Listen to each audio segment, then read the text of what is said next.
Not bad. Good morning, everybody. Ollie Richards here, answering your language learning questions. In this series, I'm taking questions from students on my Uncovered courses and answering these questions directly in these videos. All part of the service. So I've got a question from Sally today, who said, and this is an interesting one. Sally says, Ollie, I've been learning Spanish for 20 years and I still don't have the courage to strike up a conversation. I've been learning Spanish for 20 years and still don't have the courage to strike up a conversation. So, here's the thing about speaking and striking up conversations. You get good at the things that you practice doing. A lot of people will study Spanish or any language for long periods of time, and study books and read and do all these things, but never actually practice the act of initiating a conversation or starting a conversation. Often because they don't have anybody to do it with, and with your teachers, you just your teacher leads you in the lesson. It's not the same thing as actually going up to someone and initiating a conversation. Right? So when I first started learning my languages, I was very intent on practicing this. Initiating a conversation. I would really I'd actually sit down and script out different ways of starting conversations. When I had language exchanges, I would say to my language partner, hey, can you help me figure out what should I say at the beginning of a conversation? What do I actually say when I go up to somebody and start talking with them? And I'd have, sometimes I'd write out all these scripts, and I'd really deliberately practice starting conversations. Because I knew that if I didn't do that, just like Sally says, I wouldn't have the confidence of to do that.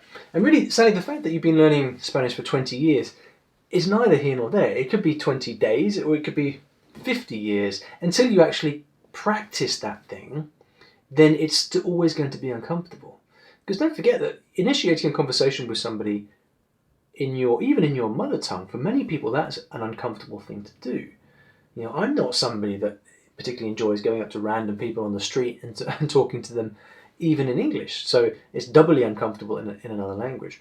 But when you do initiate a conversation in any language, there's a relatively finite amount of ways to do it. So in English you've got excuse me, you've got hey, you've got sorry, do you mind if I... that kind of thing. There's not that many different ways to actually start a conversation. So you can actually learn those ways of doing it. Often the problem is actually what comes afterwards, right? When you actually get into a conversation and you've got this kind of deep-seated fear of, well, what happens if they ask me something that I don't understand? Maybe I'll be, I'll embarrass myself, and we'll have that awkward silence where I just kind of stare at them and, can't reply. It's quite possible that worry, that concern is actually at the root of this kind of thing, right? In which case, what do you have to do? Well, again, same solution. You've got to practice that thing. So practicing conversations, getting confident speaking with people, which means having lots of conversations and just getting comfortable with it. If you've been learning Spanish for a while and never actually spent much time in kind of free-flowing conversation with people, whether it's a teacher or a conversation partner or whatever, you're not going to be comfortable speaking. And so what you have to do is actually something very simple, which is just to arrange those conversations. You can do it with tutors on italki, or you can find conversation partners and just spend the hours speaking. If time and money are no object, spend an hour a day having conversations in your target language.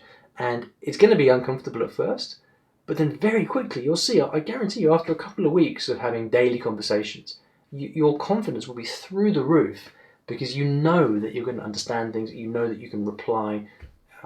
So that's the thing. It's this direct approach. You've got to practice the thing that you want to get good at.